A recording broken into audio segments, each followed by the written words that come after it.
Bienvenida o bienvenido a esta exploración. Hoy vamos a analizar una historia que, bueno, seguro que a muchos les suena, quizás de la infancia, de los Apeninos a los Andes. Es parte de la obra Corazón, de Edmundo de Amicis, y nos basamos en el texto digital de textos.info. Una historia muy emotiva, ¿sí? Sabemos que es una narración muy conocida, la del joven Marcos buscando a su madre, así que nuestra misión hoy no es simplemente contarla otra vez paso a paso, no.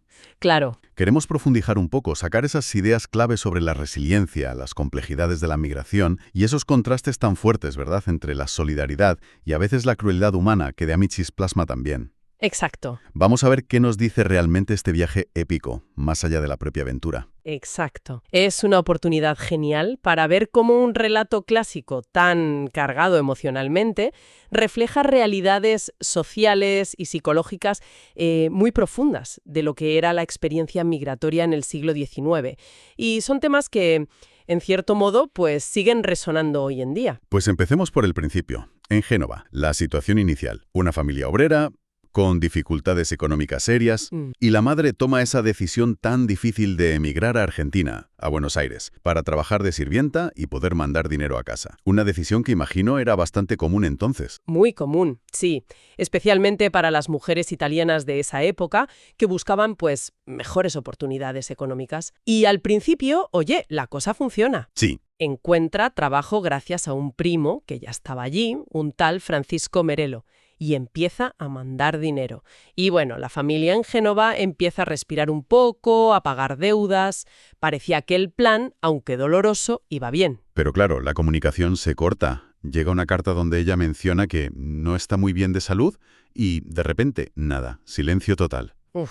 La familia intenta contactarla. Escriben al primo, a la familia para la que trabajaba, los Mequines, incluso contactan con el consulado italiano. Pero aquí es donde la cosa se complica todavía más, ¿no? Sí, porque a las dificultades de comunicación de la época, que ya eran grandes, se suma una decisión personal de la madre. Resulta que usaba un nombre diferente en Argentina. Ah, ¿sí? Sí, por una cuestión de decoro familiar, ¿sabes? Al ser sirvienta, pues quizás para proteger el apellido o algo así. Entiendo. Y claro, eso la hace prácticamente invisible para las búsquedas oficiales. Imagínate la angustia de la familia en Génova. Chocan contra un muro de silencio. Y en medio de toda esa angustia, un niño de 13 años, Marcos, toma una decisión que es, bueno, asombrosa. Voy a América a buscar a mi madre. Con 13 años. 13 años. Y no es un impulso de niño, ¿eh? Lo argumenta con una madurez increíble. Dice que otros más jóvenes han viajado. Convence a su padre, que ve su determinación y su amor por la madre. Impresionante. Y encima, la casualidad o el destino. Un capitán amigo les ofrece un pasaje gratuito en tercera clase. Y así, una tarde de abril, se despide en el puerto. El inicio de una odisea impensable. Una determinación que nace claramente del amor filial y de la pura desesperación. Esa frase de despedida en el puerto que mencionas, ten ánimo, vas con un fin santo, Dios te ayudará. Bueno, encapsula perfectamente esa mezcla de esperanza y de miedo terrible que rodea su partida. Nos vamos con él al barco. La travesía atlántica. Casi un mes. El texto describe una soledad y un desánimo brutales para Marcos. Se siente arrinconado en la proa como un perro. Madre mía. Apenas come, lucha por no llorar. Y ese miedo constante, ¿no?, a que su madre ya haya muerto. Las pesadillas. ¿Qué nos dice esta parte del viaje sobre la experiencia del emigrante? Pues nos sumerge de lleno en la dureza psicológica del viaje. No es solo el malestar físico, las olas, el mareo o el peligro real de las tormentas. Es la monotonía aplastante. Mar y cielo, cielo y mar, dice el texto. Sí. La sensación de ser diminuto ante la inmensidad del océano. Y esa tristeza colectiva, ¿sabes? De todos los emigrantes arrancados de su tierra. Ya. Incluso las cosas bonitas que ve, los peces voladores, las puestas de sol, le parecen fantasmas, como si no fueran reales, desconectadas de su angustia. Es estar en un limbo emocional y físico. Encuentra un pequeño respiro, eso sí, y en la amistad con un anciano labrador lombardo, un hombre que también viaja para reunirse con su familia en Rosario. Ah, sí. Y esas palabras de ánimo que le dice, «Ánimo, Galopín, tú encontrarás a tu madre sana y contenta», parecen ser un pequeño salvavidas para él. Fundamental. Esa conexión humana, aunque sea breve, le da un anclaje, le permite volver a imaginar el reencuentro, a aferrarse a esa mínima esperanza. Demuestra lo importante que era la comunidad, incluso en tránsito, para poder soportar tanta incertidumbre. Y por fin llega a Buenos Aires. Es una mañana luminosa de mayo. Marcos está eufórico, impaciente.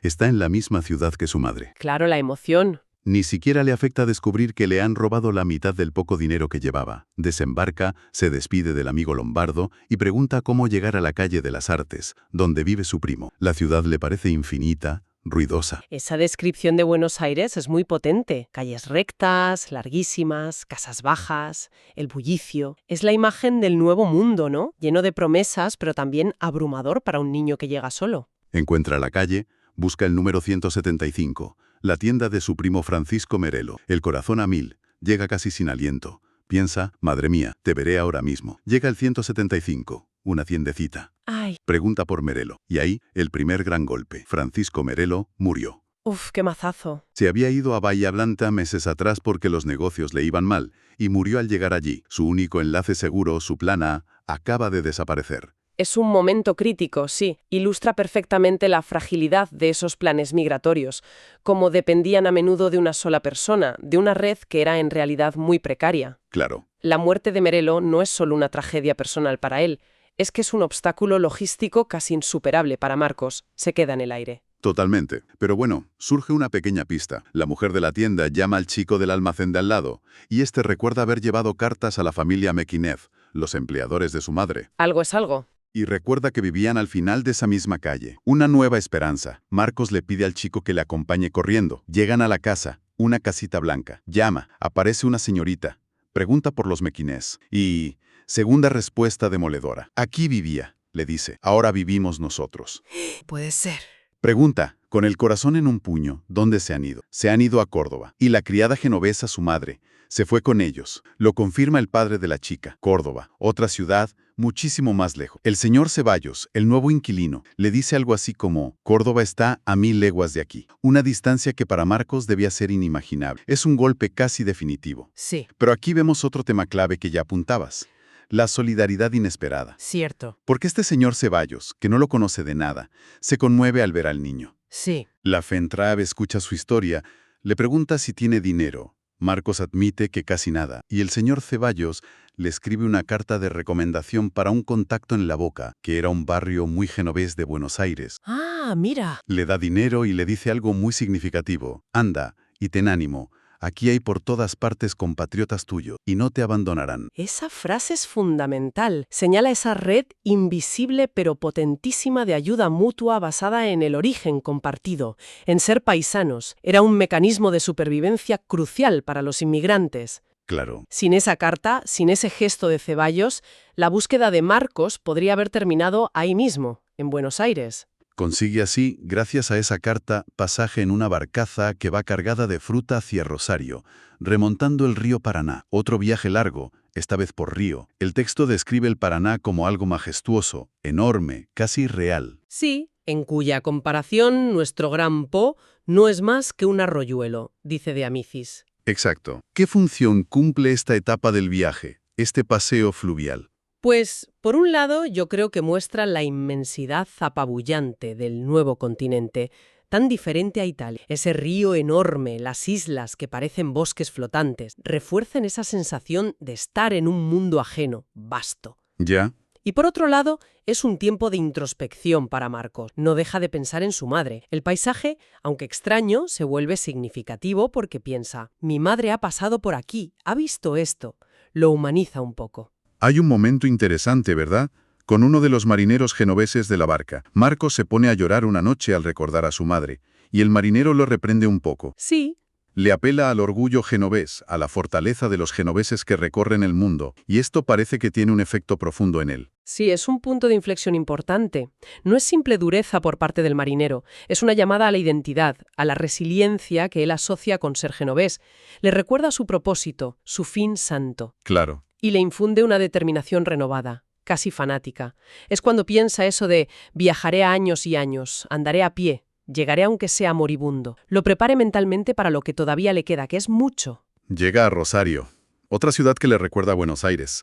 Calles rectas, casas bajas. Busca la casa del contacto que le recomendó el señor de la Boca. Llama a la puerta y recibe el tercer mazazo. Ay, no. El hombre al que buscaba, el patrón, se ha ido a Buenos Aires con toda la familia. Justo la noche anterior. Qué mala suerte. Es increíble la precariedad, ¿no? Cada conexión es frágil, depende de un hilo. Y la persona que le atiende en la puerta es, bueno, increíblemente cruel. Marcos le explica, suplica ayuda, dice que está solo o necesitado. ¿Y qué le dice? Pues básicamente le dice, ¿no hay bastantes pordioseros de tu país en Rosario? Vete a pedir limosna a Italia, y le cierra la puerta en las narices. ¡Qué barbaridad! ¡Qué crueldad! Este es quizás el punto más bajo de todo el viaje, solo, sin dinero, sin contactos, y encima rechazado de esa manera tan brutal. Es terrible. Y aquí vemos la otra cara de la moneda, ¿no? Frente a la solidaridad que ha encontrado antes, como la de Ceballos o los marineros, aparece la hostilidad, el rechazo más absoluto. Quizás por competencia entre inmigrantes, por hartazgo, por simple falta de empatía. De Amicis no lo explica, pero muestra que la experiencia migratoria no era solo de ayuda mutua, también podía ser de una crueldad extrema. Marcos se sienta en su baulito en la acera, desesperado, tapándose la cara, pero se niega a mendigar. Piensa, antes morir. ¡Qué entereza! Impresionante, sí. Pero entonces ocurre algo. Una voz familiar le dice, ¿qué tienes, chiquillo? Es el viejo labrador lombardo del barco. Hombre, qué casualidad. Bueno, una coincidencia muy literaria, sin duda. Sí, un poco Deus ex machina, ¿no? Jaja, sí. Pero bueno, sirve para reactivar la trama y sobre todo para volver a mostrar el poder de esa red de compatriotas. El viejo actúa de inmediato. Lo lleva a una fonda cercana, la Estrella de Italia, y allí, delante de otros emigrantes italianos que están comiendo, expone el caso de Marcos. Mirad este pobre muchacho, compatriota, ¿vamos a dejarle aquí tirado? ¡Qué bueno! Y la reacción es inmediata y abrumadora. Todos gritan nunca, por Dios, golpean la mesa, le rodean, le animan, le dan palmaditas, le pellizcan la mejilla, pasan el sombrero y en minutos reúnen 42 pesos para su pasaje a Córdoba. ¡Qué contraste con la escena de la puerta! Es una escena potentísima. Muestra la solidaridad en acción, casi como un ritual colectivo. El brindis que le hacen. Bebe, a la salud de tu madre. Lo reintegra en la comunidad. Le devuelve la esperanza, la fuerza. Demuestra que, a pesar de la crueldad individual que también existía, ese sentimiento de hermandad entre paisanos era una fuerza real y vital. Con ese dinero, a la mañana siguiente toma el tren a Córdoba. Animado, claro, pero el viaje en tren vuelve a ser angustioso. Otra vez. El paisaje que describe es desolador. Una llanura inmensa, cielo oscuro, árboles retorcidos. Le da frío porque lleva ropa de verano y allí ya es invierno. El cansancio acumulado y el miedo. Claro. El miedo a enfermar y morir solo en medio de la nada. Incluso le entra paranoia con otros pasajeros. 3 hombres barbudos envueltos en mantas. Piensa que le van a hacer algo. El viaje en tren como que acentúa su vulnerabilidad, ¿no? Está físicamente débil, psicológicamente agotado. La paranoia hacia los otros pasajeros, aunque al final resulte infundada, refleja su estado de fragilidad extrema. Sí, porque al final esos mismos hombres son amables con él. Ven que tiembla de frío, le cubren con una manta, le ayudan a dormir y le despiertan con cuidado al llegar a Córdoba. Es interesante cómo de Amicis sigue mostrando esos destellos de humanidad inesperada, incluso después de la crueldad más absoluta. Llega a Córdoba de noche. Otra vez calles, rectas, casas blancas, pero le parece más oscura, silenciosa. Pregunta por el ingeniero mequinés. Le indican la casa. Corre, llama, temblando. ¡Ay, ay, ay! Abre una mujer mayor y la respuesta es, el cuarto golpe terrible, también tú, le dice exasperada. Ya hace 3 meses que nos importunan. Será menester anunciar en las esquinas que el señor mequinés se ha ido a vivir a Tucumán. No me lo puedo creer. Otra vez, aún más lejos, Tucumán. Tucumán, a cientos de millas. Es casi cómico si no fuera tan trágico para el pobre chaval. La desesperación de Marcos es total. Brita, me persigue, pues. Una maldición. Yo me moriré sin encontrar a mi madre. Normal, es que parece que nunca va a alcanzarla. Es una persecución imposible. Pero de nuevo, un pequeño, minúsculo rayo de esperanza. La misma mujer que le da la mala noticia se compadece al verlo tan desesperado. Ah, bueno. Y tiene una idea. Le dice que cerca de allí vive un capataz que parte al día siguiente con unas carretas de bueyes hacia Santiago, pero que la ruta pasa cerca de Tucumán. Quizás le lleve si se ofrece a trabajar. Es la última oportunidad, la única. Y Marco se agarra a eso. Con uñas y dientes, corre al patio que le indica. Ve los enormes carros, los bueyes, hombres cargando sacos. Se acerca al capataz. ¿Y qué pasa? Expone su petición tímidamente. El capataz es un hombretón, lo mira de arriba a abajo y le dice secamente, no tengo colocación para ti. Jo. Pero Marcos insiste. Le ofrece los últimos 15 pesos que le quedan. Promete trabajar duro, buscar agua, pienso para los bueyes, conformarse con pan. Le habla del viaje larguísimo, 20 días, de las penalidades. Yo andaría el doble, exclama. Déjeme un sitio, señor, por caridad. Pobre chiquillo. El capataz lo examina con la linterna y finalmente cede. Está bien. Marcos, agradecido, le besa las manos. Esa noche duerme en uno de los carros y a las 4 de la mañana empieza la etapa más dura físicamente, la caravana de Güelles. Uf, este tramo debe ser una prueba de resistencia brutal. Caminar horas y horas bajo el sol, el polvo, el trabajo sin parar. Y lo peor, el maltrato de los peones. Al principio quizá no, pero luego se vuelven exigentes, abusivos. Le insultan. Haz esto, holgazán, lleva esto a tu madre. Le dan cargas pesadas. Se burlan. ¡Qué horror! Un día tarda en traer agua y uno le pega. Y a partir de ahí, los golpes se vuelven habituales. Está agotado, sucio, maltratado. Solo alguna palabra amable ocasional del capataz le da un respiro. ¿Qué representa esta parte del viaje? Pues representa, yo creo, la explotación y la dureza extrema que a menudo sufrían los más vulnerables en esos contextos. Marcos es un niño solo, dependiente totalmente, y los peones descargan en él sus propias frustraciones o simplemente ejercen un poder cruel y mezquino. Es el lado más oscuro del trabajo y la convivencia en condiciones muy difíciles. Enferma gravemente, delira durante 3 días en el carro. El capataz es el único que lo cuida un poco. Marcos cree que se va a morir, llama a su madre. Pero, increíblemente, se recupera. Madre mía, qué resistencia. Y justo cuando se recupera, llega el momento de la separación. Llevan más de 2 semanas de viaje, llegan al punto donde el camino se bifurca. La caravana sigue hacia Santiago y él tiene que tomar el camino hacia Tucumán, solo. Es conmovedor ese momento de la despedida, ¿verdad? Como incluso los peones que lo habían maltratado parecen sentir algo de lástima y le dicen adiós con la mano. Sí. Y el capataz, que se despide rápido, como para no emocionarse, muestra que incluso en esos hombres tan rudos podía haber un rescoldo de humanidad. Pero bueno, ahora Marcos está solo de nuevo, para el último tramo que tiene que hacer a pie. Ve los Andes a lo lejos. Esas montañas azules con cimas blancas le recuerdan a los Alpes, a casa. Eso le anima un poco. Camina durante días, encuentra casitas donde compra algo de comida. ¿Ya? Sus botas están destrozadas, los pies le sangran. Por la noche, el miedo vuelve, miedo a las serpientes. Llora en silencio mientras camina. Solo el pensamiento constante de su madre le sostiene. Esa imagen de la madre es su motor, ¿no? Los recuerdos íntimos que le vienen, cómo le arreglaba las mantas, cómo lo abrazaba, las conversaciones imaginarias que tiene con ella, es lo que le impide derrumbarse por completo. La resistencia de Marcos no es solo física, es sobre todo mental y emocional, y está alimentada por ese amor inmenso. Finalmente, después de una semana caminando solo, una tarde le dicen, Tucumán está a 5 leguas. Pega un grito de alegría, intenta correr, pero cae agotado al borde de una zanja. Mira las estrellas y piensa, oh madre mía, ¿dónde estás? ¿Piensas en tu hijo? ¡Qué momento! Y justo ahí el relato cambia de perspectiva brevemente, ¿no? Para mostrarnos qué está pasando con la madre mientras él hace ese último esfuerzo. Exacto.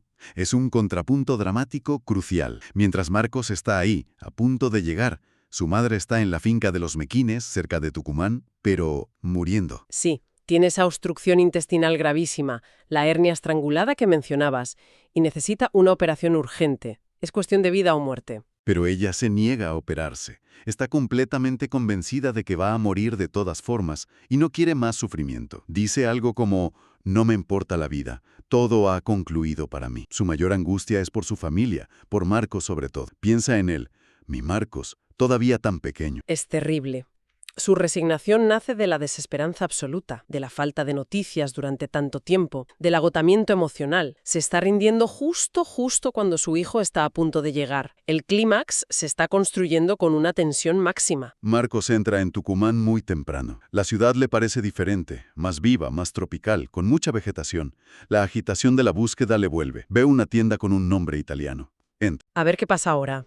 Pregunta con voz resuelta. ¿Me sabrán decir dónde está la familia Mequines? Y la respuesta inicial del tendero es, la familia Mequines no está en Tucumán. Otra vez, no, por favor. Marcos lanza un grito desgarrador. Parece la última burla del destino. Pero esta vez, la aclaración llega rápido. El tendero y los que están allí lo calman. menos mal. No están aquí, pero no están muy lejos, le dicen. A pocas horas de Tucumán. Están en una finca a unas 15 millas, junto al río Saladillo, donde están construyendo una fábrica de azúcar. Ah, Y un joven que está allí confirma. Acaba de estar allí hace poco y ha visto a la criada genovesa. por fin. La confirmación que necesitaba. Imaginó la reacción de Marcos. Llora y ríe a la vez. Es la liberación de toda la tensión acumulada durante meses. Y su reacción es instantánea. Pronto, el camino, me marcho en el acto. Rechaza descansar, comer, nada. Le indican la ruta y parte de inmediato hacia el bosque que rodea la ciudad. ¡Qué determinación! Camina toda la noche por un bosque que el texto describe como imponente, casi místico. Árboles gigantescos, vegetación exuberante, una grandeza soberbia, un desorden prodigioso de formas colosales. Y a pesar del agotamiento extremo, los pies sangrando, ya no siente cansancio ni miedo. ¿Qué ha cambiado? La certeza. La proximidad del objetivo le da una fuerza que parece sobrehumana. La propia majestuosidad del entorno parece reflejar su fortaleza interior, ese orgullo genovés del que le habló el marinero en el río. Sí, Ya no es un niño asustado perdido en un mundo hostil, es casi un héroe a punto de culminar su misión. Habla con su madre mientras avanza, como si ya estuviera con ella. Aquí estoy, madre mía, no te dejaré jamás. Mientras tanto, en la finca son las 8 de la mañana. El médico y la familia McInnes hacen un último intento desesperado por convencer a la madre para que se opere. Ella sigue negándose. Se está despidiendo, dando últimos mensajes para la familia, mencionando a Marcos con una angustia final. Mi Marcos, mi pobre niño, mi vida. ¿Qué tensión? Y entonces se oye movimiento fuera. Llaman a la señora McInnes, luego al señor. Hay murmullos. Vuelven a la habitación con el semblante alterado. La señora McInnes intenta preparar a la enferma. Le dice que va a recibir una buena noticia, que ha llegado alguien querido inesperadamente. El corazón en un puño. La madre mira a la puerta, con los ojos desorbitados. Una mezcla de terror y esperanza imposible. ¿Quién es?, grita con voz ahogada. Y en ese instante ve a Marcos en el umbral, cubierto de polvo, exhausto, detenido por el brazo del médico para que no entre de golpe. Madre mía. La reacción de ella es visceral, casi animal. Grita, Dios, Dios, Dios mío. Se incorpora de un salto en la cama y se queda inmóvil, con las manos en las sienes. Marcos corre hacia ella. El reencuentro. Lo abraza con una fuerza increíble, como un tigre, dice el texto, riendo y sollozando a la vez, antes de caer agotada sobre él. Es el momento catártico. Toda la emoción contenida durante años explota en ese abrazo. ¡Qué imagen tan potente! Pero se recupera enseguida. Lo besa, le pregunta, ¿cómo estás aquí? ¿Eres tú? Y de pronto cambia de tono completamente. No, calla, espera, se vuelve hacia el médico. Pronto, enseguida, doctor, quiero curarme. Estoy dispuesta, llévense a Marcos. Increíble. La llegada de su hijo, verlo allí vivo, le da la voluntad de vivir que había perdido. Su presencia es el catalizador que necesitaba para luchar por su vida. Sacan a Marcos de la habitación a la fuerza mientras el cirujano y su ayudante se preparan rápidamente para la operación. Él se niega a irse. ¿Qué tiene mi madre? ¿Qué le están haciendo? Oye un grito agudísimo desde dentro de la habitación. ¡Ay, Dios! Y Marcos responde con otro grito desesperado. Mi madre ha muerto. ¡Qué angustia final! Pero el médico aparece en la puerta y le dice, tu madre se ha salvado. ¡Uf, qué alivio! Marcos cae a sus pies sollozando. Gracias, doctor. Y el médico lo levanta y le dice la frase clave, la que cierra todo. Levántate. Eres tú, heroico niño, quien ha salvado a tu madre. El círculo se cierra perfectamente. Su viaje imposible, su determinación sobrehumana, no solo la ha encontrado, sino que literalmente le ha salvado la vida. Su llegada fue la chispa que necesitaba para decidirse a luchar. Increíble. Hemos recorrido con él este viaje tremendo, lleno de esperanza, desesperación, una crueldad terrible a veces y también una bondad inesperada. Al final, lo que más impacta, creo, es esa resiliencia casi sobrehumana de Marcos. Absolutamente. Y la historia nos muestra muy bien que esa resiliencia se alimenta, claro, del amor filial, pero también se sostiene en momentos clave por esas redes de solidaridad entre inmigrantes, entre paisanos. Sí. Aunque también vemos la otra cara, como decíamos. La dureza, la explotación, el rechazo. De Amichis nos da un retrato complejo, nada idealizado, de esa experiencia migratoria. Y yo creo que eso es parte de por qué Corazón, y este relato en particular, han perdurado tanto tiempo. Capturan algo muy esencial sobre la condición humana cuando se enfrenta a circunstancias extremas. El relato termina ahí, ¿no? Con la madre salvada gracias a la llegada providencial de Marcos. Es un final feliz en ese sentido. Cierra la búsqueda, pero inevitablemente nos deja pensando. ¿Y ahora qué? Exacto. Es una pregunta muy pertinente. La búsqueda desesperada ha terminado, sí, pero la historia de ellos dos no. ¿Cómo será el viaje de regreso a Génova? Ella está convaleciente, él sigue siendo un niño, probablemente sin recursos. Claro, enfrentarán nuevas dificultades en ese viaje de vuelta. ¿Cómo se readaptarán a la vida en Italia después de una experiencia tan brutal y transformadora para ambos? Quizás la reflexión más interesante empieza justo donde De Amichis decide cortar la narración. Nos deja con la emoción del reencuentro y la salvación, pero toda la realidad de la vuelta a casa, del después, queda abierta a la imaginación. Es verdad. Un buen punto para seguir dándole vueltas.